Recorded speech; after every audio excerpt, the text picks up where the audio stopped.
సంక్రాంతి పండుగ రానే వచ్చేసింది. అందరి ఇళ్లల్లో ఇంకా పిండి వంటలైతే స్టార్ట్ చేసే ఉంటారు కదా! నా చిన్నతనంలో నేను హాస్టల్‌లో చదువుకుంటున్నప్పుడు మా అమ్మ అయితే ఇంకా సంక్రాంతికి అలా పిండి వంటలైతే చేసేదనమాట.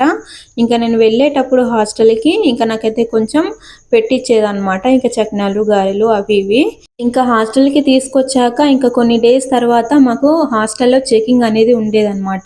మా వస్తువులన్నీ పెట్టుకోవడానికి ఇంకా మాకు బాక్సులనేటియి ఇష్యూ అయ్యేవన్నమాట. ఇంకా హాస్టల్‌లో జాయిన్ అయిన తర్వాత ఆ బాక్స్‌లోనే మా వస్తువులన్నీ మేము పెట్టేసుకునేవాళ్ళం. ఇంకా చెకింగ్ చేసేటప్పుడు ఎవరి పెట్టెలో అయినా ఇంకా అలాంటివి పిండి వంటలు ఏమైనా దొరికితే ఇంకా వాటిని తీసేసి పాడేయడమో ఇంకా ఏదో ఒకటి చేసేవాళ్ళు అన్నమాట.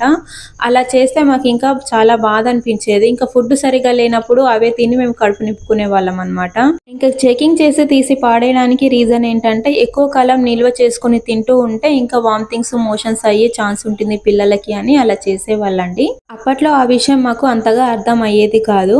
అమ్మ వాళ్ళు అంత ప్రేమగా చేసి పంపిస్తుంటే ఇక్కడ మేడమ్స్ అందరూ పాడేస్తున్నారే తీసి అని ఇంకా మాకు బాధ అనిపించేది. ఇంకా మేమైతే సెలవుకెళ్ళి రాని వాళ్ళు ఎవరైనా ఉంటే వాళ్ళ పెట్టెలో అయితే పిండి వంటలన్నీ పెట్టేసి ఆ పెట్టెనైతే ఇంకా మేడమ్స్‌కి దొరకనివ్వకుండా అయితే దాచిపెట్టేవాళ్ళమండి. ఇలాంటి కోతి పనులన్నీ చాలానే చేశాము హాస్టల్‌లో. నా వీడియోస్ నచ్చినట్లయితే చిన్న లైక్ ఇచ్చి సపోర్ట్ చేయండి. థ్యాంక్ యూ అండి.